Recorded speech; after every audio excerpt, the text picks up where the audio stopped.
Hi there, everybody. This is John Drew here from Elevated Planet, here today with Ruah Bull. How are you, Ruah? I am very good and happy to be with you and everybody here today, John. Yeah, it's great to have you back again. It's been a long time, and we've been chatting away for about the last 6 or 7 minutes. And I said, we need to put recording on because we're missing good stuff here. Ruah's already rambling and giving me wisdom, and I'm thinking, oh, I need to share this.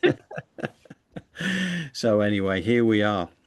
And I'm excited about today because not only has it been a while since we got together, but I know from last time we spoke about this, we were going to talk about the tarot and the Mhm. major arcana, Yeah. of which I know very little, truth be told.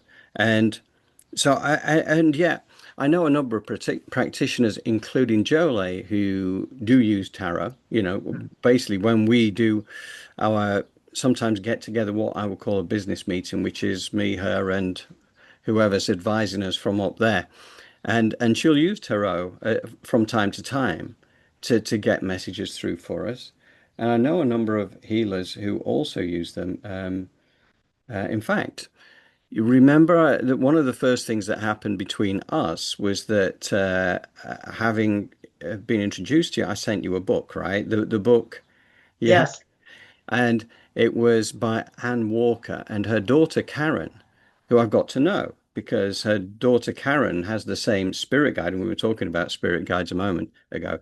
She has White Arrow, who is the spirit guide now with Karen, who her daughter, who used to be the spirit guide to her mom.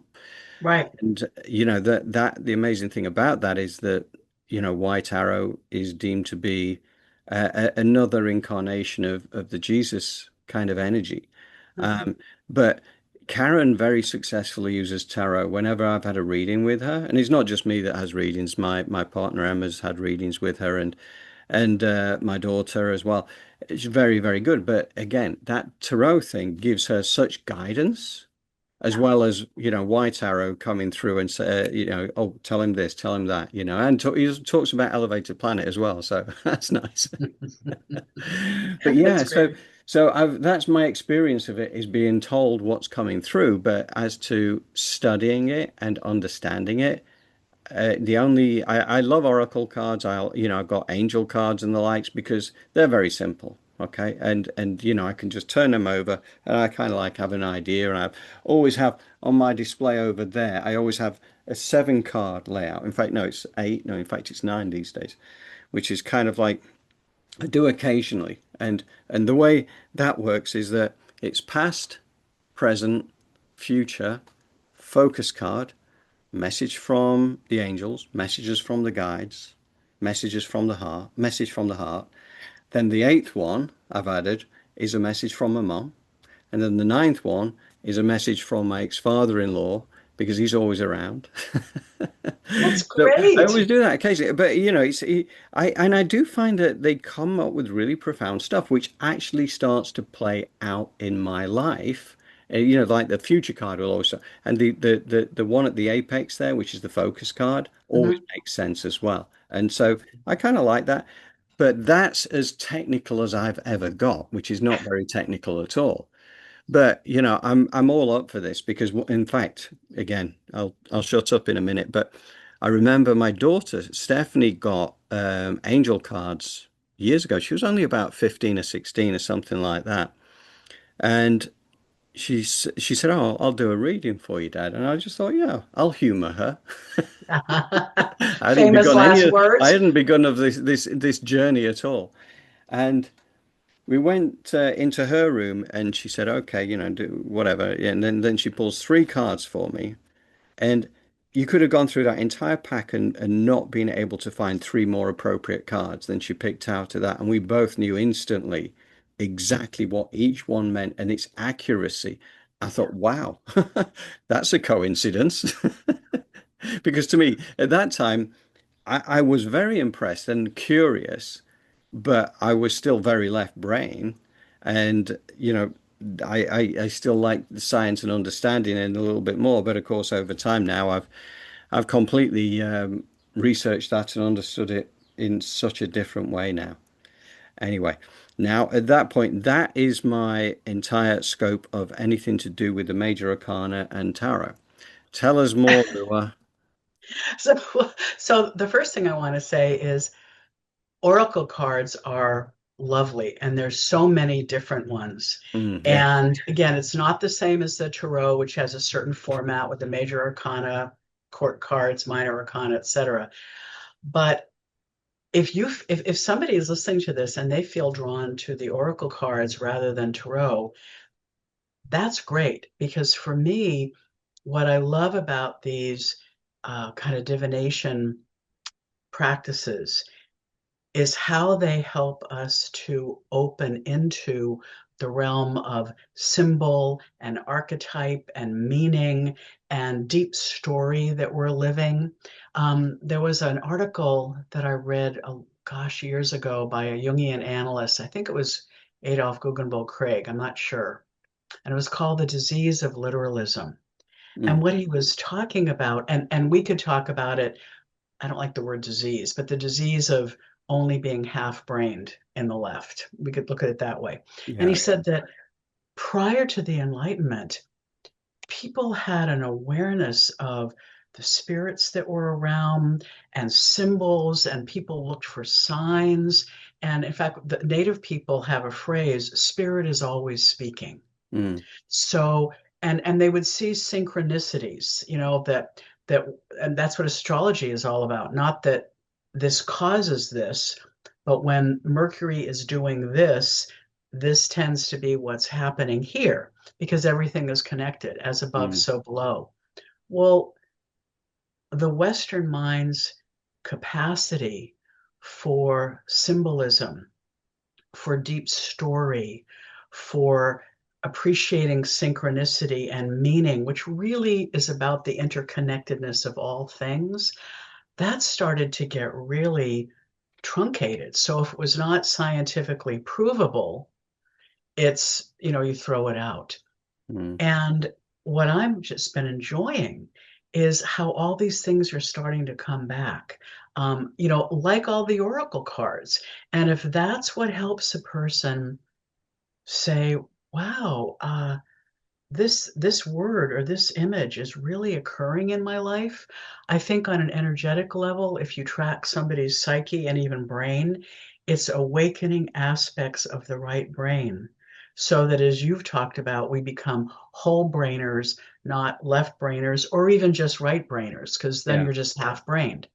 So, so it's great fun to see all the oracle cards. And also, I want to say that there are many different tarot decks now. Mm, And when I was kind of meditating a little bit before our conversation today, John, and something I wanted to just say, and I hope I remember to say it every time you and I gather and ramble. When I'm sharing something, it's not like Moses coming down off the mountain with the stone tablets. I can share my experience, what I've learned, what resonates for me. But my hope is that as people listen, they'll go, oh, that really does resonate. Or, that doesn't really land. I have a different experience. And which is great because what people like us are trying to do, and you and I were speaking briefly about it before we started, is authenticity. yeah. It's like, who are you when you sit with a card? Who are you when you sit with this dream symbol? And, if you have an illness, don't go to Louise Hay and have her tell you, oh, you have a sore throat, it means this. You might go to that later, but start with talk to your throat. What's going on? Is there an image, a sensation, a feeling, a memory? And that's how I work with the tarot, which I'll show you in a moment because I thought we might do something fun with your birth date and I wanted to give people something simple. If I mean, there are people watching this who are really experienced in tarot, but for a lot of us who want to sort of open the door, this is an enjoyable way, especially again since we were talking about authenticity. I want to share a couple of books that are, and people who know a lot about tarot will laugh because they're all old, because there are hundreds of books out now, as well as hundreds of decks. And again, you find the deck that you love. I'm going to work with Rider Waite.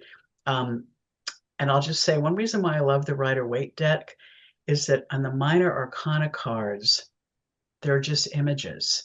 There isn't like, three swords and sorrow written on them, because what I love about them is, yeah, I can tell you what something means traditionally, but what I'm interested in, John, is how does this image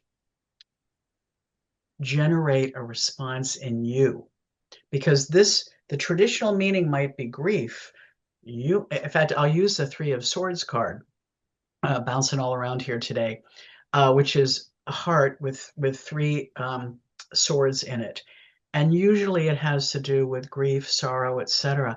I was doing a reading with a gentleman one time, and he pulled it out, and he started to cry because he said, he was a nurse.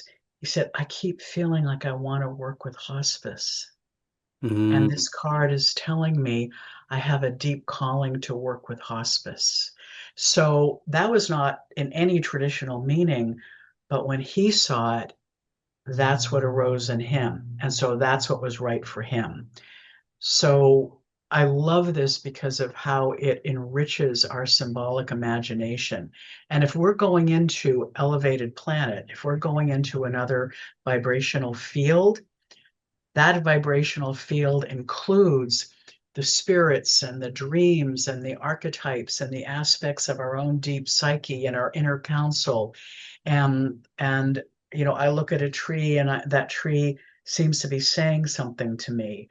Or there's a conversation next to me in the restaurant, and there's a word that comes out, and it's like, wow, that word was for me. We begin to open to how the fact that spirit's always speaking. So Yes. the books I wanted to mention, um, so the two, I actually trained with this woman, Dorothy Dreifert, in Santa Cruz back in the 80s, and I probably mostly use her interpretations. She was a Jungian, and I just loved her. But Rachel Pollack has written these two books, 78 Degrees of Wisdom, a book of Tarot, and it looks Mm. like this is the one on the major arcana. This is the one on the minor arcana. And she is a deeply metaphysical person. Yeah. And she'll bring in, like there's one called the Nine of Swords, which is a grief card, but she'll talk about like the Lamed Vav in the Hebrew tradition that runs the suffering of the world through them. So she just brings in all these mystical traditions and the Gnostics, and she just really opens it profoundly and then holds it as a way to understand the journey of the soul, coming in and incarnating through the Fool, and then manifesting in the fullness of wholeness in the universe card. So if you want to do a deep dive, this is just an oldie but goodie. Mm. This one is interesting. Tarot and individuation, correspondence with Kabbalah and alchemy. Again, a Jungian interpretation. But I wanted to say this because Rachel is more about your personal development and how to use the tarot for personal growth. This is really more going into kind of the esoteric, mystical um, uh, uh, aspect of it. So it's less about how to live my life and more about what is the alchemical, kind of going more into alchemy, Mm. which is not so much my focus. But if you want to learn that, this is the book. It's really solid. The Tarot Handbook by Angeles Arian is a classic. She uses the Crowley deck, which is not a deck that I'm personally drawn to, but she's the one that talks about how to find your soul card, the year that you're in. So it's really good in terms of if you want to like find out like, okay, this year, what is the tarot card that's kind of uh, guiding me? And then the last one, I promise, could have brought 30 books, but I'm only bringing these. Um, we talked about aromatherapy. I love this book by Mary Greer called The Essence of Tarot. Hmm. And Hmm. what she does is she links essential oils with different cards. Oh, wow. And it's very fun. And again, I don't agree with everything because, like I said earlier, well, she does this, and I'm going, it doesn't quite resonate for me. I think it's more this. Um, but but as a place to begin, Mm. it's really fun. So for the folks who've listened and are interested in tarot and aromatherapy, this is a really fine Mm, book. mm. So, would it be helpful for me to talk a little bit about the background and what it is and where it came Yeah, from and all that? yeah, please do. So, so back in, I should have memorized all this, like 14, maybe 1500s, an artist created this deck for an Italian family, and it was a playing deck of cards because they used to play card games. And so initially, it was simply, a game, and then gradually began to evolve as people worked with the images more, pardon me, um, into people feeling like there was a deeper meaning, which was really interesting. I think it was like in the 19th century. So this guy, Levi, he was looking at the cards and came up with the idea that they were really from ancient Egypt. And I know the Romani took them and began using them for fortune telling. Um, and so they have their own history, although that's very much about on Tuesday, you're going to meet a dark haired man and have his three children, which is less the way that people use tarot now here in the West. There's no evidence that tarot scholars have been able to find to link it to ancient Egypt. If that makes sense for you, Mhm, fine. mhm. But my own sense of it, John, is if you think about, like Aldous Huxley's book, The Perennial Philosophy, there's a deep well of wisdom, knowing, insight, understanding that all these different traditions in different ways dip their roots into. Yes. And when those, I have an image of like this water kind of coming up into this tree. As it arises, it will come up in different stories, Mm, but the stories will have a lot of similarities because they're coming out of this deep well of knowing. So I don't have to think about the tarot being from ancient Egypt because I think that the man who originally painted them and then all of the years of people interacting with them, that they've been ways to help us access this deep, deep knowing yeah. um, that's just become really rich for all of us. So does that make sense? And Yeah, it does. It does. I'm on so many levels because, I do. And in fact, when you mentioned like the 1450 kind of date around then, I do have a tarot book somewhere over there, which I read a few years ago. And that certainly did talk about, I'm sure it said exactly the same date range you were talking about there, how that developed and how it all became something that ultimately became tarot as we know it. But also, going back to that, like the ancient roots and stuff, say it could be Egyptian, because we all have memories, right? Which may be suppressed. They're not conscious memories, but we've been here before for the most part. Most people have anyway. And there are ancient memories that are buried there so that things do come back, and absolutely it could be linked to Egypt because there could be people who bring that forward. Maybe that's where the inspiration comes from in the first place in the development. Absolutely. I definitely keep my mind open to all of that. And also you mentioned about, the going back in time, how people were so much more accepting of the signs and the symbols and everything that was around them. Simpler times, if you like, but actually so much. I remember again, you know my love of Dolores Cannon's work, right? And the book that the last book that was published that she was brought out was Horns of the Goddess, right? Which was going back to that the time of the Druids and various other times. We actually interestingly linked in with another book recently, Sarah Breskman Cosme, who now hmm, channels the work of Dolores Cannon because she was one of her students. So wow, Dolores now brings her students from the other side, and it's amazing how one of the last book by Sarah Breskman Cosme that talks about And it goes into a bunch of things. We did a bunch of programs on it on an elevated planet because it is absolutely, this is absolutely packed with light codes. You can just feel the energy it's giving you, but it's taking you back to that time when people understood magic, right? When people understood what magic really is, which is part of who we are, right? Now we have it squashed out of us, saying, no, that doesn't exist. And why is that squashed out of it?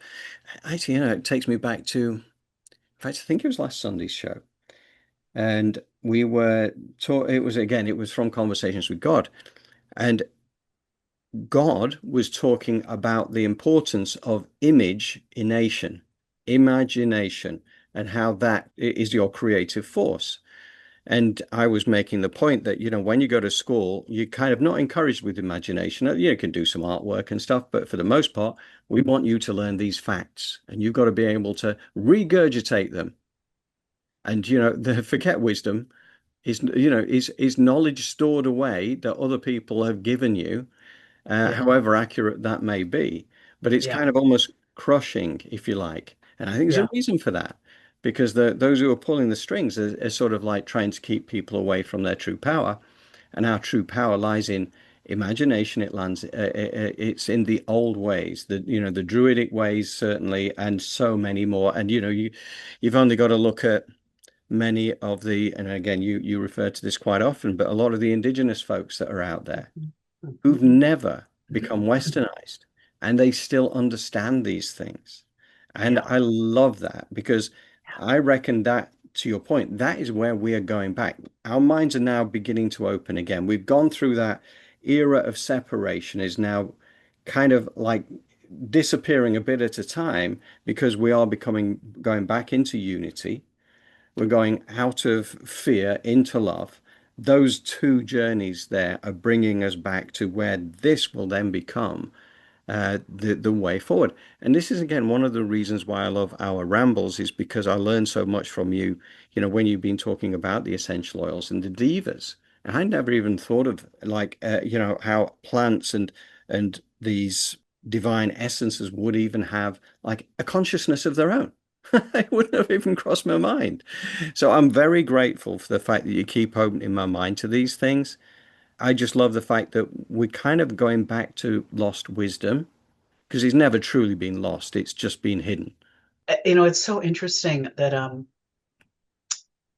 there's I studied the Old Testament, the Jewish Bible, with this wonderful man out in California who was Jewish, spent many years as a Buddhist, and then he returned to Judaism and became a teacher. But he taught integrating Buddhism and Judaism. Mm, So people's origin story is incredibly important.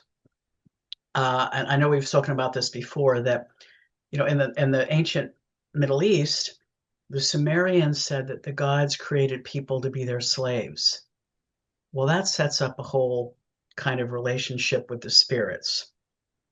The Hebrews, in response, created a sacred story that said humans were created to be in intimate relationship with the divine, walking in the garden, and then but they were given freedom, and they made a choice to fall into duality consciousness, which I'll talk about actually in terms of the tarot, the major arcana, in a moment.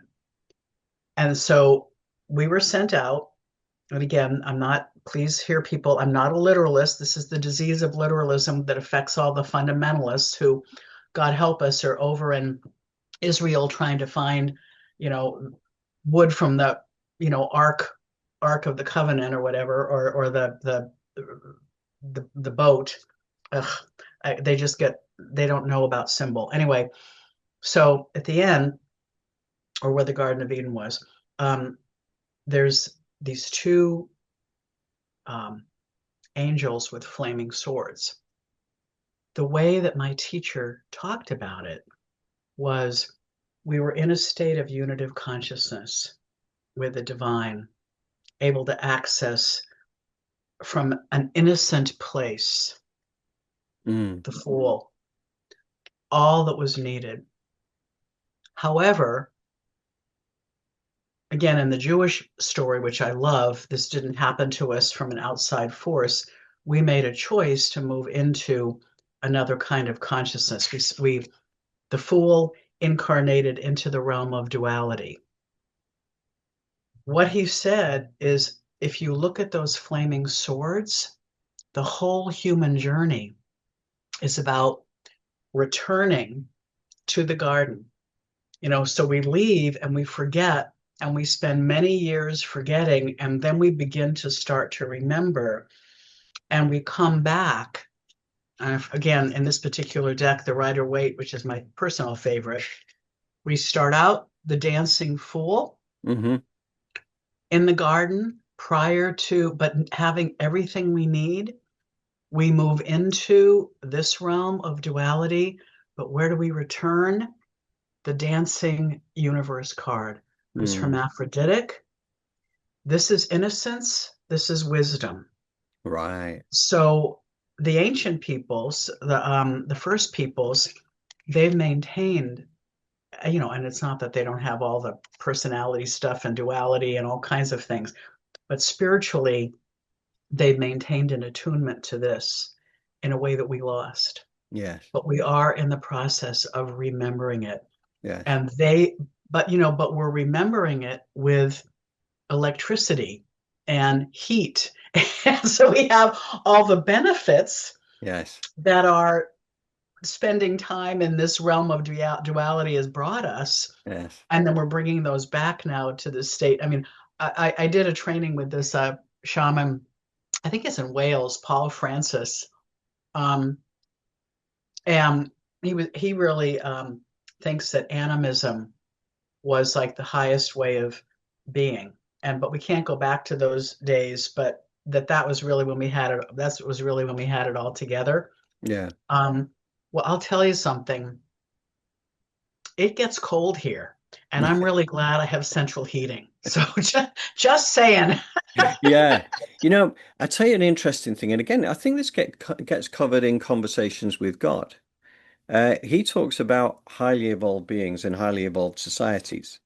And he says that actually they do live in they can choose to live in whatever way they want. They can choose to have a palace if they want. They can choose Mm, to live in the forest if they want. He said, mm, but the outdoor thing, the with nature is a lot more popular because they also are able to make sure that the climate is always conducive to what they want right, because they work in harmony with right, everything, which right, includes the climate, which includes the right, balance of everything. So weather is less of a random event, coming your way as something that you're in harmony with. So I think, definitely, and I do believe this is where we're heading, is like we're going back into this obviously unity consciousness, which is going to get us out of fear, into love, all this kind of good stuff, which takes us back to the past wisdom. And yet we have learned a lot on the way through going through this duality. But I also think that what lies ahead for the new earth is a whole new level of um, wisdom and knowledge coming through mhm, because once we have that in place, once we get to that fifth dimensional consciousness, then finally we're allowed to use, the stuff that Tesla identified 100 years ago, right, with 0 point energy, and all these other things that have been suppressed from release. Definitely everything you can think of from a health perspective, right? right, right, So, whilst there is definitely a place for medical facilities in the way that we are, that in terms of the pharmaceutical industry, that is going to change massively, right? right, right, That's right. part of the future because that had gone in a very dark direction. I believe it had gone in a very and still is. It's all about profit and exploitation. And anyway, that's a different matter entirely. But I do think that what's coming up is going to be so special that it's going to be worth going through a bit of turmoil that we will be faced with in order to get there. And again, that's even in the tarot we'll talk about. And by the way, our tarot conversation might be more than one time, John. Oh You yeah, know, for sure. because we're definitely so two things. I have a really good friend, a retired doc, who's also herbalist, and she uses a phrase. She said, Ruah, we've spent all of these years developing outer technologies, and that's fine. A lot of it's done. She said, but the next phase is remembering the inner technologies, which is a lot of what Elevated Planet and you and Joel. Isn't that a great way to phrase it? I love that. I love that. And you know what? There's so many teachers out there now, and that inner technology. And I know certainly Drumvalo Melchizedek, who I Yes. went to on his course with Viola Rose, who did the online course, and that teaching is all about your inner technology. That is what he's awakening people to, and it was incredible. The Merkaba, we've each got a Merkaba lightship within us. We can travel the universe, and that's what's coming our way, right? Our way. Yeah. Yeah, it's there's a story from Taoism when you were talking about the weather, because I'm thinking about how certain special, whatever you want to call them, individuals have maintained some of these things. But what I'm hearing you say, what I agree with, is we're moving more and more where all of us can access it. So there's a famous story that in ancient China may even still be true, as far as I know, in the um, uh, uh, certain, rural areas. Um, when they would have a drought, they would invite in a Taoist weather worker. And Mm, how that would work is they would have a revered Taoist monk, and Tao is all about being in attunement with the way. So the monk would come, and they'd put him, usually a man, in this a little hut outside the village, and they'd bring him food, and he'd sit there for 3 days. And after 3 days, it would start to rain. And when people asked, how does this work? Well, the answer is we were out of the Tao. And his presence, because he's so attuned, brought us back into the Tao. So of course there was rain. mm, mm. So Yeah, it seems like that part of the technology was to be in such balance yes, that everything externally reflects that balance. You know, yes. so so there were these people who could do that. But again, I think as we're learning and remembering these inner technologies, or the way that Native Americans would do rain dance, Oh, for sure. Yeah. No, you know? I mean, certainly, Greg Braden came out with a really interesting story about his friend when they'd gone through a massive drought over in New Mexico, Mm. which is very problematic. And his friend contacted him. He was like, again, an indigenous man. Um, so he said, "Oh, do you want to come on a hike with me? We're going to go up into such and such mountains, kind of thing." He says, "Yeah." He says, "Are you going to?" Where was it? He was going to what do you call it? The circle things that they have on the ground. It's the, you know, A medicine wheel? medicine wheel. That's what I was looking for. So there's a medicine wheel up there, ancient medicine wheel, and he goes up there and he said, I'm gonna bring rain." So he goes in there, and he was in there for a little while. Not very, and Greg's expecting a lot of singing and dancing and all this kind of thing, and none of that. After a while, he took his shoes off. That was it, and he stood in there, and you could see him in silence. And after a while, and he puts his shoes on. He says, "Right, okay, should we go now? We'll go back." He says, "Well, is that it?" He says, "Yeah." He says, "Well, tell me about it." And he says, "Well," he says, "what it is, it's not about asking for rain. It's about being grateful for the rain and feeling the rain." And imagining the crops, also like visualizing the crops, the smell of the rain on the soil. It's about the sound of the rain. It's that you immerse yourself in what is to you really happening at that particular point in time. Obviously, this is a person who is already in harmony, right? To your point. And sure enough, it did rain. Unfortunately, it flooded quite massively at that time. And when Greg spoke to him, he said, "Yeah."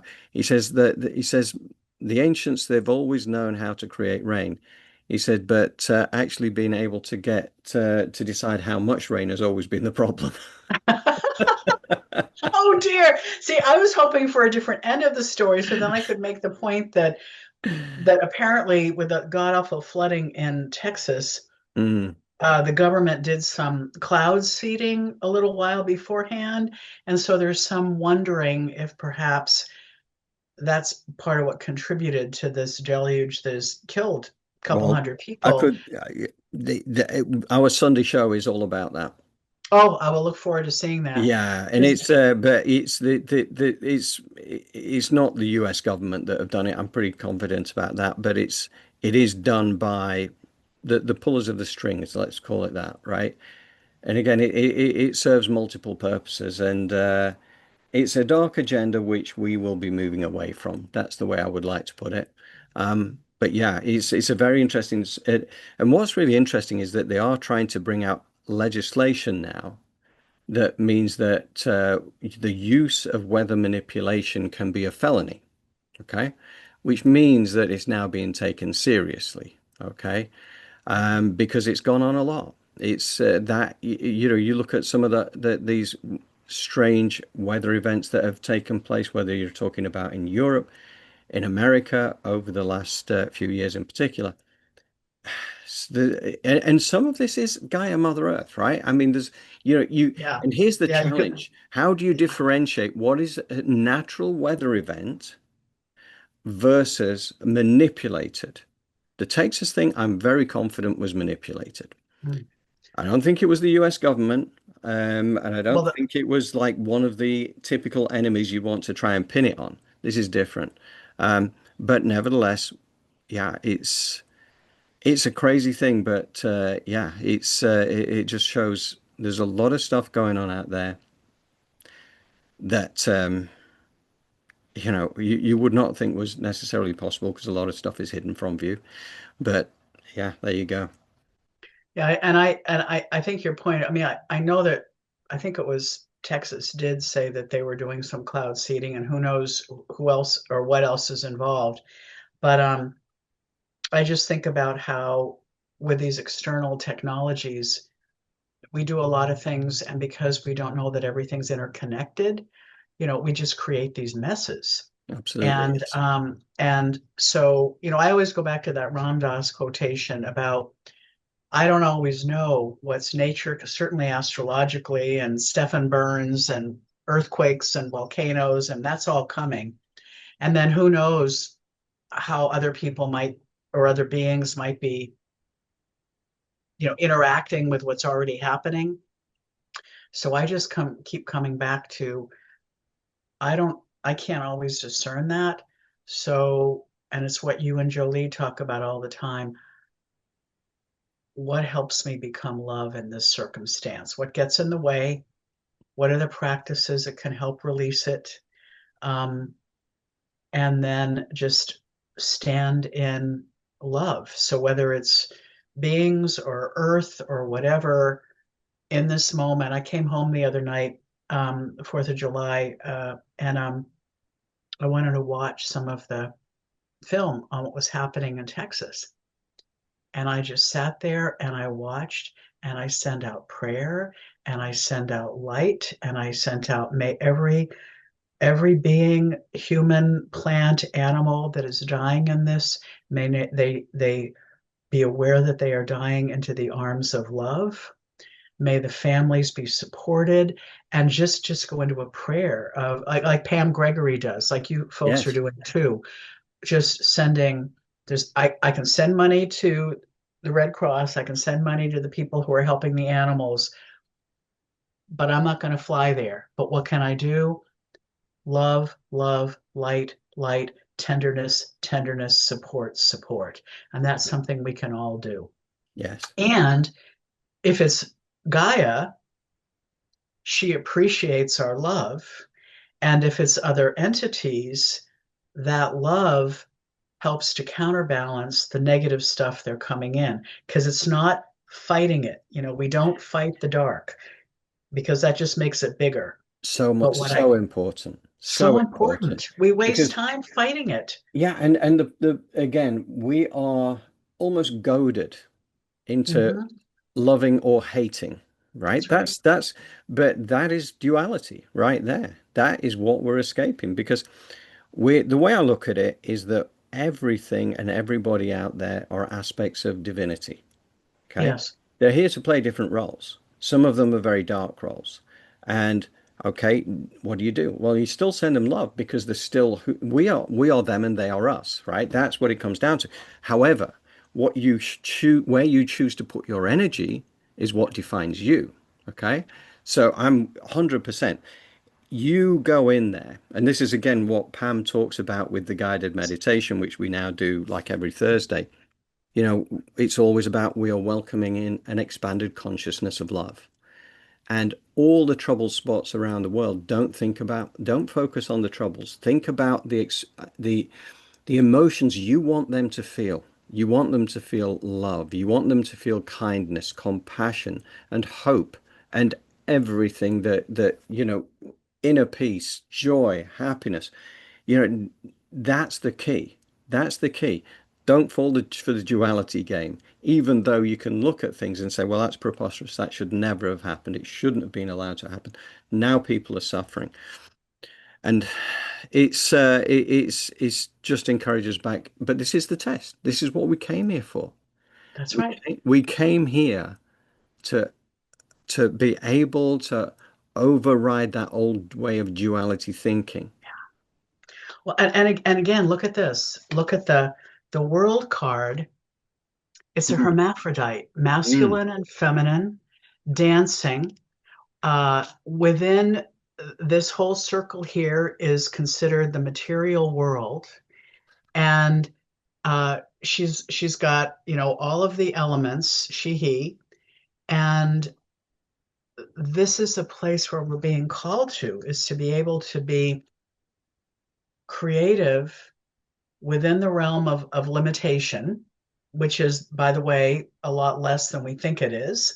I mean, in the Middle Ages, there were saints who levitated. Well, that means apparently levitation is possible. In fact, my favorite thing about levitating saints is that the two I'm aware of, one, I can't remember his name from the Middle Ages, and the other one was Teresa of Avila. They were both portly. mm. So as somebody who is herself portly, and that's why I have that leaping whale on everything I have. There's something I just love about people who are Zoftig being able to like levitate. It has nothing to do with the pounds on your body. I get such a kick out of that. But apparently that is a potential we have. Oh, So we're dancing inside of the material world, mm. but the limitations there probably are some, there's structure in the universe, um, but boy, it's a lot bigger than we think it is, and Oh that's my that's goodness, what we're yes. starting to remember. For sure. And the levitation thing, yeah, I all got excited about this going back about 3 years ago. I have a friend who's a sculptor who has a place not too far from here. And he in his woodland, he was building his own Stonehenge, which was like Stores Henge, because it's a village is called Stores Henge, right? So, Love it. and he was getting these big standing stones, and because he's a sculptor, he was kind of putting things like there's a word in everything, and it would be like love, surrender, this, that, and the, and so each of those. And of course, he had a big tractor to haul them up the hill. And I was reading at the time about how the pyramids were created using harmonics, right? Harmonics to levitate the stones into position, and that's the way a lot of it was done. And cutting the stones as well. It was all about different frequencies, and Hmm. you could cut through a stone like butter because, Hmm. once you knew the frequency of the stone and you aligned with that. So that's why you get these incredible feats of engineering that we wouldn't be able to do today, that were done Right. many thousands of years ago.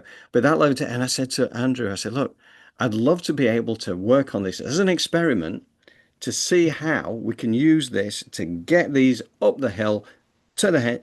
Anyway, he used the tractor. I don't think he Maybe had we're time. not quite I there don't yet. think he had time for me to get my new earth skills in check yet. Next lifetime the two of you can get together, and you can put a Stonehenge on top of Everest if you want to. That's a riot. That's a riot. It is where we're, like I said, remember that future life progression I did where everybody in that community knew that the woman was sitting with a being, came, sent light. It was like every single one of those people had this light around them because they'd remembered something Mm. significant about the depth of who we are. Um, well, let's play a little bit with the tarot, John. Yeah. And again, we might do a part two on this. You can let me know. I'm Yes. wondering, I think what I'll just do is sort of go over it, the general a little bit, but I really wanted to do this thing with you where we use your birth date to find your soul card and your personality card, because I'd love everybody listening to this to have something that they could do, you Yeah. know. Yeah. Um, so basically, the way that Rachel Pollack arranges the cards, which I love, is she'll put out three lines of seven. So the Fool to the Chariot card, and then those for seven, and then she'll put the Strength card, which is the eighth. 1, 2, 3, 4, 5, 6, 7 to the Temperance card, and then the last line is the Devil card going all the way up to the World card.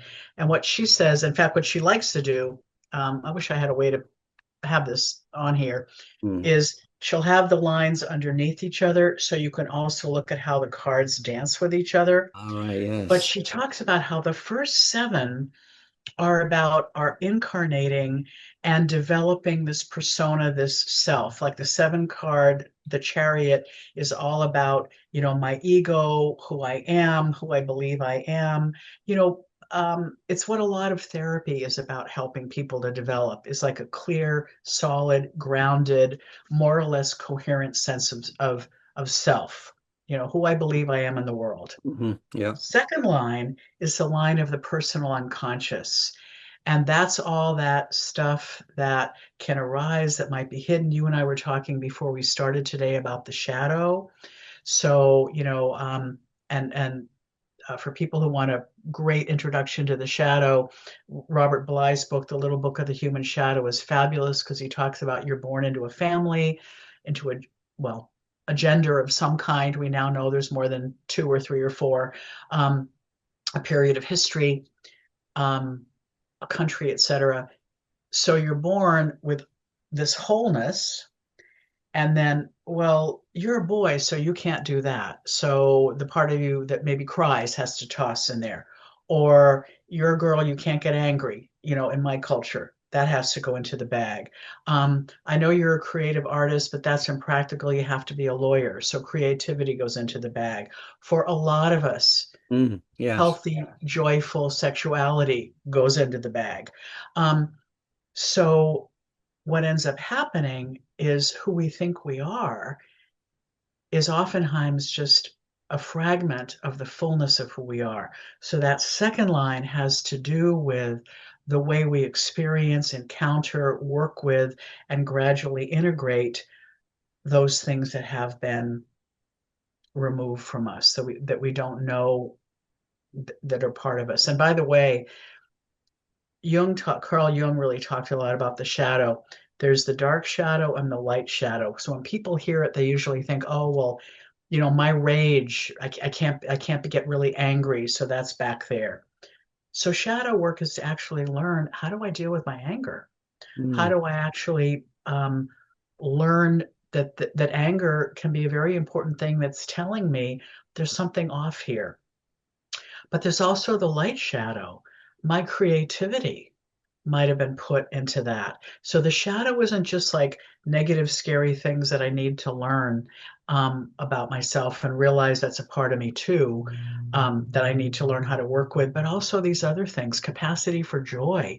I worked with a couple of nuns who said that they were in a very traditional um, convent, and they weren't allowed to laugh. Oh, They, so, and I get it, but when they left, there was this capacity for joy that was just like smothered. And wow. that was a lot of what they came to me for hypnotherapy, and a lot of it was to recover the joyful part of them. This is a story. I remember one of them, I said, if you were really joyful, tell me what that would be like. And the first thing that came was, I'd wear red. And I went, okay, well, your assignment is next time when I see you, wear something red. So she comes in and she's in her usual clothes. And I said, I thought you were going to wear something red. And she goes like this, and she shows me a red bra strap. You go, girl. So that's the personal experience of what's been buried and what comes up. The last line is stunning, and that's about the collective unconscious.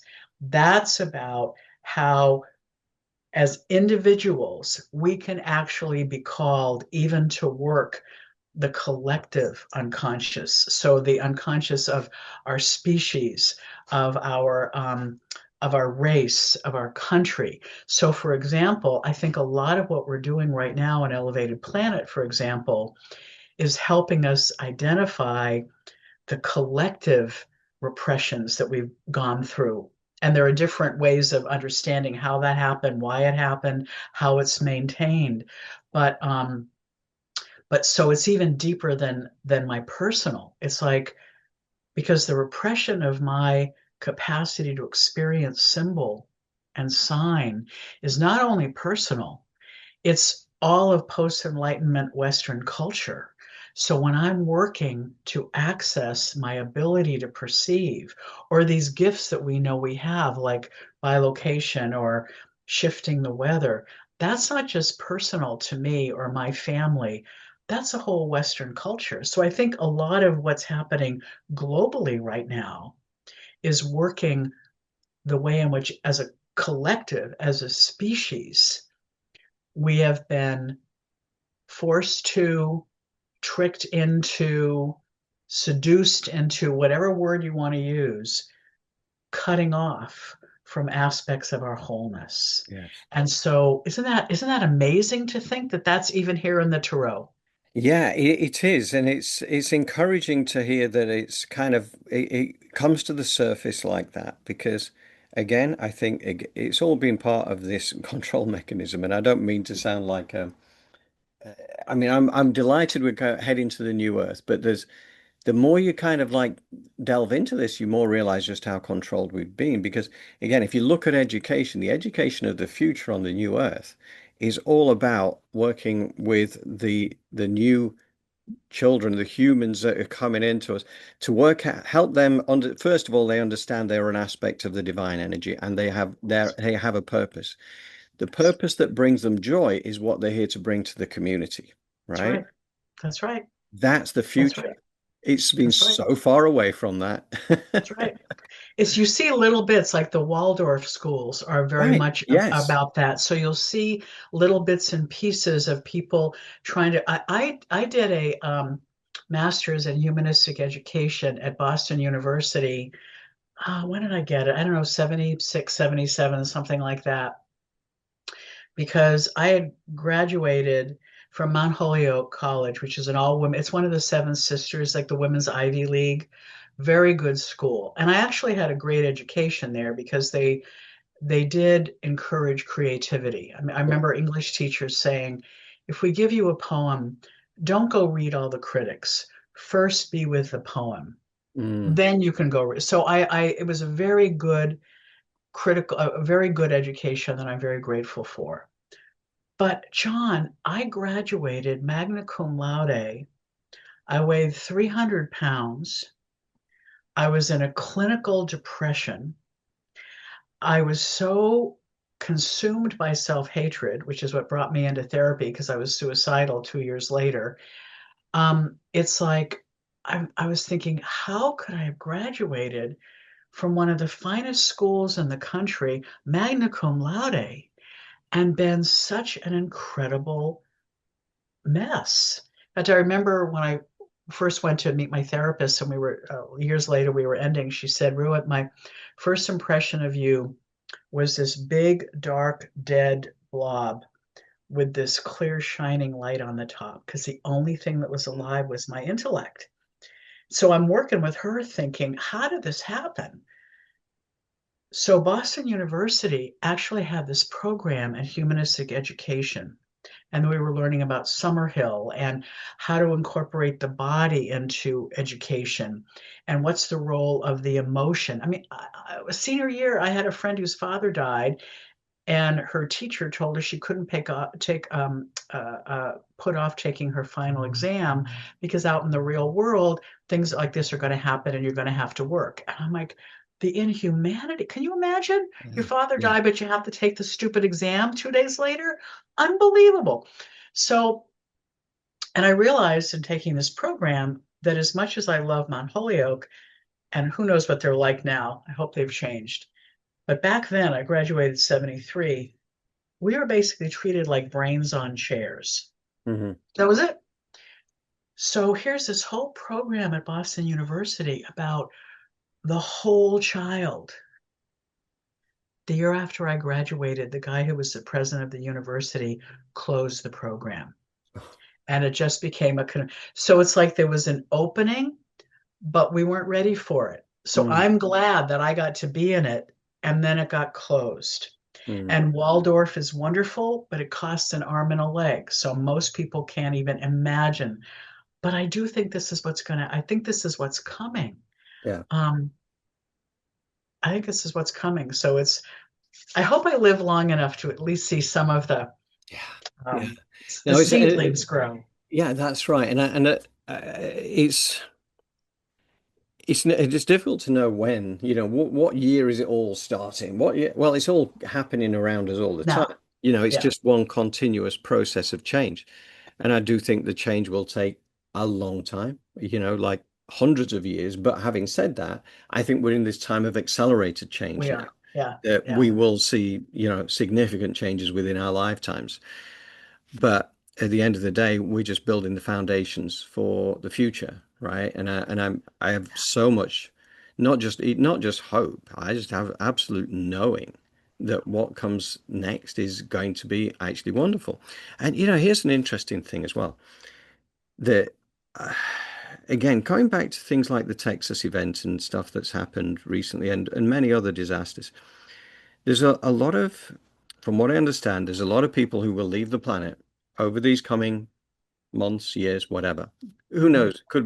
It could be planetary. It could be, the volcanoes or earthquakes or sure. landmass changes, or it could be darkness related, where those who are playing the dark role, do something. But the people who die are aware, not at a conscious level, but they signed up to come in to be the victim of whatever that is going to be. They are going to be part of that because their selfless role here is to wake others up, right? Mm, Through mm, their death, mm, they're mm, helping to people to put mm, two and two together mm, to realize actually we're mm, so much bigger than this. Actually, mm. one of the things I was watching before, because I hadn't had time to see it before, but you sent me the link to Susan Geisman. Absolutely amazing. Now, but that was kind of like, again, as you mentioned before about the fact that he is somebody who's so left brain, right? Very military, couldn't get a head around this at all. And we saw the same thing with Dr. Brian Weiss, who's done all his books, right? About, past lives. So left brain, so not into that, so not, and Susan obviously lost her daughter, and then they got the yellow butterflies, right? And then they got everything just bombarding her to say, this is so much bigger. And then only for her to discover that she was a medium as well. And again, I remember one of our very first conversations, you were kind of referring to yourself as a left brainer in a well, I thought maybe a negative way. I might be wrong. And I remember saying to you, stop it. It's like, because you know me, discernment is one of my words. Mm, I don't have no idea why why this is, but I guess because I've been around a lot of people who have no discernment. And it's just like, oh, this and this and this. And it's like, wait a minute, we need to ground, we need to center, and now let's attune, to what we can discern. Um, the left brainers are really important in this because you folks really carry a commitment to discernment. So it's not just like, oh, whatever floats your boat. mm, It's like let's take a look at this. And so I'm loving Barbara Brennan here in the States. She and Rosenbriere were the two big people that blew open the energy healing field. And my training was in Rosenbriere's lineage. My teachers were from her. She was very sort of Native American. You sign up for a class, 9 to noon on the chakras, and she'd show up at 11 and you'd be there until 10. It was all about herbal medicine. So she was that was her world, and that was fine. Yeah. But Brennan was a NASA scientist. Mm. So, and again, and her training is like 3 years, and it's very like boom, boom, boom, boom, boom, boom, boom, which I actually get a kick out of. My own energy healer is Brennan trained. But I love it Mm. that these folks, or sometimes when I'll watch like mediums on YouTube, and you sit, and they're oftentimes men, and you'll see the medium getting information. I mean, one was like, did he always have lots of change in his pocket? And the guy like bursts into tears. Like, how would Yeah. she know that? Yeah. You know? Yeah. And there's something about numbers. Did he like tattoos? Well, he'd been in a camp. And so he had the numbers from the Nazis. And you can just see this person going, what is this? Mm. So, Yes, and I know one of the stories that Susan Graw, who was the first one who kind of opened me up, if you like, back to May 2018, which kind of began my journey when I had my mystic reading with her, and it was absolutely astounding. And it just left me no hiding place. We know I've gone through this before. But one of the things I remember her telling me about was that there was a family came once, and they were all girls and a mom, and there was a man.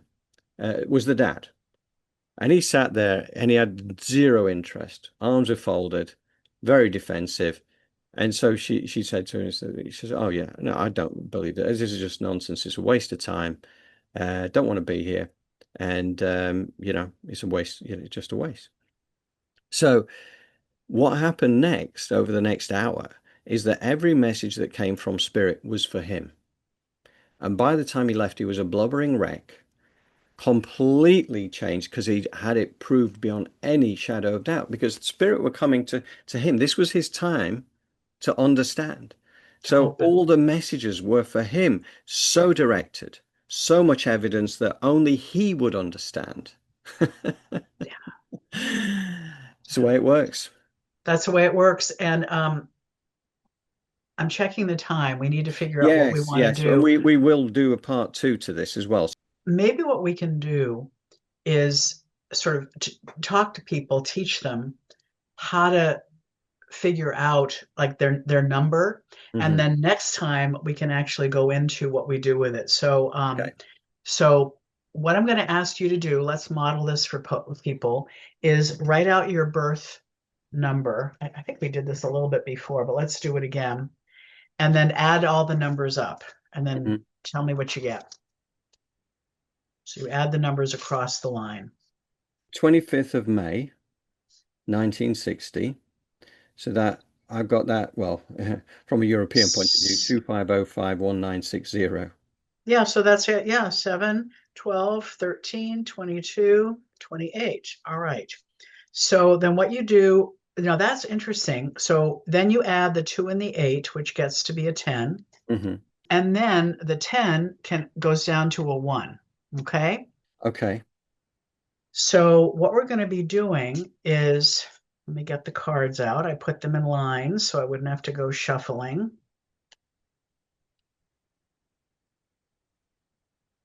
Some people will get, 3 numbers, and Mm. then you've got a personality card, and then a transition card where you're going to work the unconscious, and then your soul card. Other people will just get 1 number. Those get 7, and that will be the same. Um, there are numbers that are prime numbers: 11, 22, and 33. Um, and so, for example, I'm a 22, which goes to, which in the numerology you don't bring down, but because it's more than the 21, it goes to a 4-0. So I'm a Emperor Fool. Mm. So those are mine. So let's look at this. So, but what I'm going to ask people who want to watch part two is get your birthday. And again, just like you did. So John did, 25051960. and you added a cross, which came to 28. And then because 28 is higher than 21, which is the highest card, you add the 2 and 8, which is 10. And then you add the 1 and 0 and you get 1. So because what you want to end up is one or two or three numbers, 21 or below. Okay, does that make sense? Because we're going to look for the major arcana cards. So the 10 card, the higher number, is your personality card.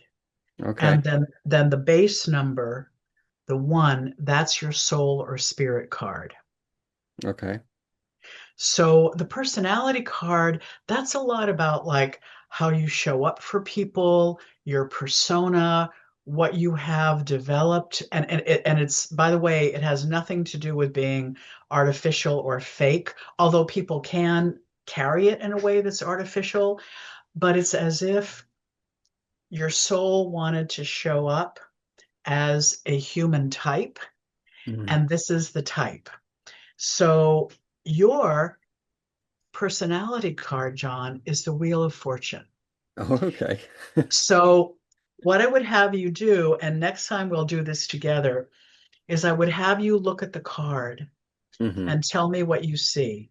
Hmm. Because the way I do tarot is I'm not here to tell you, oh, well, this means blah, blah, blah.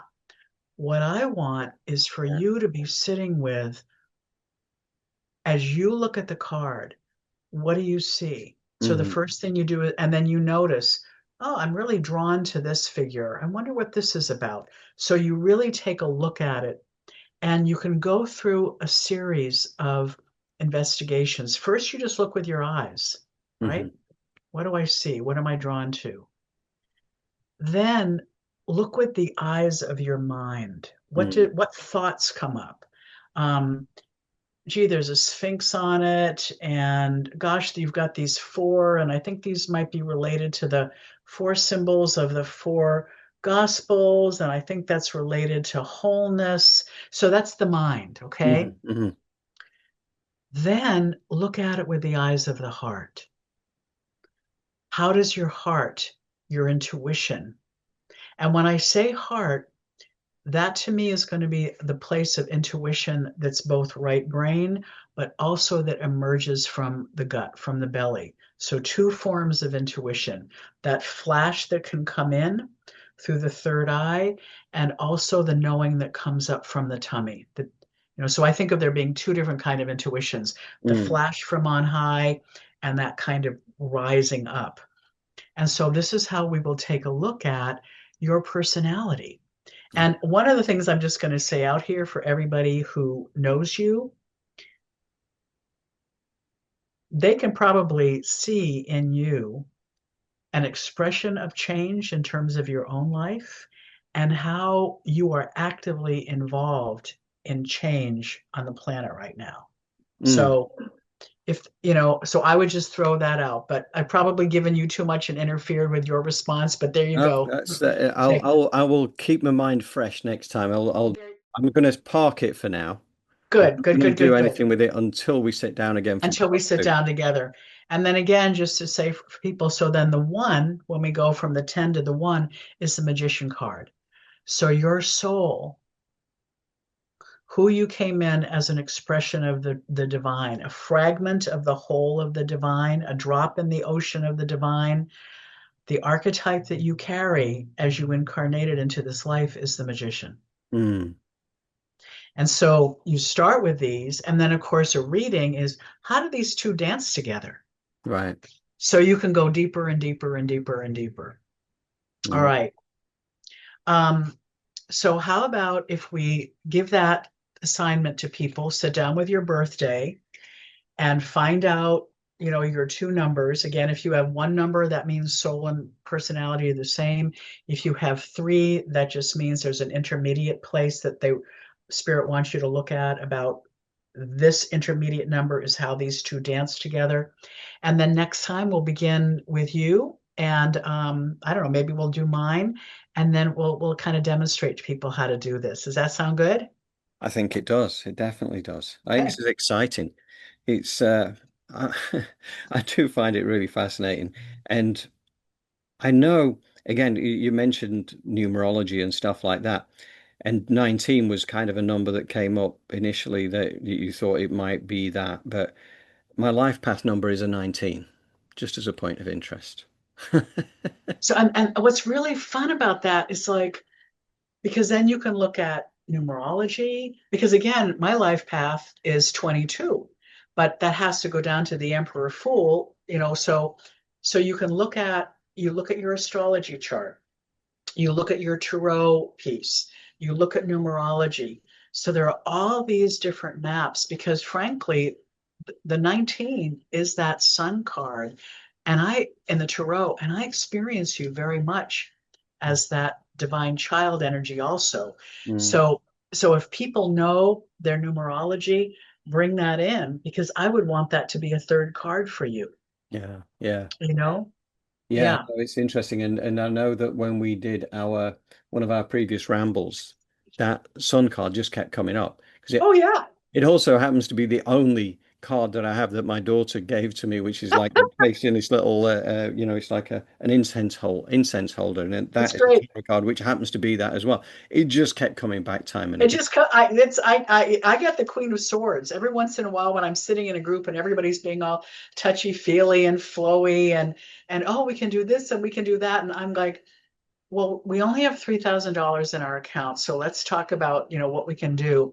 I'm going, why am I always the one? And I get because you're the Queen of Swords, honey. You're like, yes, it's all possible. Now let's look at like let's discern what's practical. How many times have you heard me say that word? Um, all Yeah. right, we will play for next time. And last words, I promise.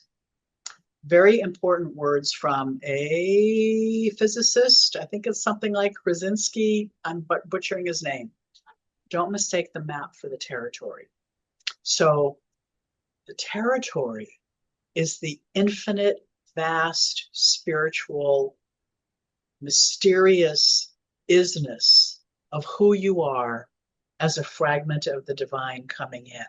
Mm, These maps can be very helpful if they help you touch into that.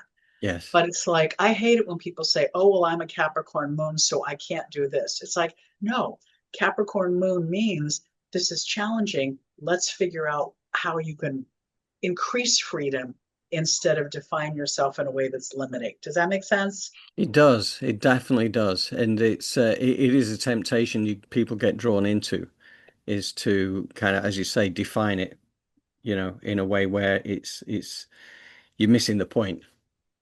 It's like you and I are all of the major arcana. Just like in the astrology chart, we are all the planets and all the signs, and we show up to dance in a particular way, but don't let this limit and define and cut us off from the infinite that we are. Because that's what all this structure in the culture is doing. That's what education does. Well, you're not this, you're not that, because you're that. It's like, can I say the word bull since that's my last name? So I'm going to say that word. All right, you go off and we'll make our next date and we'll do part two of Tarot. Yes, so thank you, and yeah, look forward to it already. So hang fire, everybody. We're coming back, and do that thing where you get your birth, your number, basically get Yeah. your number ready, and And if you have a deck, and it doesn't have to be this deck, you have your own deck with you because we can show you this deck. But if you have a deck that is your deck, that's the one you're going to be working with to get a sense of the images. Okay. All right. fantastic. Take Thank care, you, dear Roa. one. Truly appreciate it. Thank Okay. you, Bye. everybody. Take care. Bye, everybody. Take Bye. care.